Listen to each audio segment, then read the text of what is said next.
మనం ఈరోజు నిమ్మకాయలతో చారుని ఎలా చేసుకోవాలో చూద్దాం. అందరు టమాటా చారుని, చింతపండు చారుని తిని ఉంటారు, కానీ నిమ్మకాయతో చారుని ఎవరు చేసి ఉండకపోవచ్చు. ఎలా చేస్తున్నానో చూద్దామా. కరివేపాకు, ఉల్లిపాయలు, మిర్చి, ధనియాలు, జీలకర్ర, ఆవాలు, వెల్లుల్లి, మెంతులు. ఇది పోపుకు కావాల్సింది. చారు మరుగుతుంది, మనం ఈలోగా పోపు రెడీ చేసుకుందాం. పోసి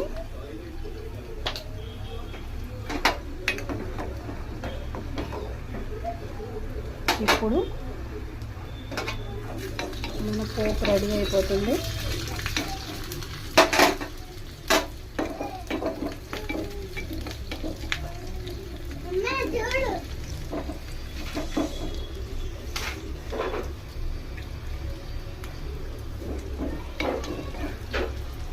ఈ పోపుని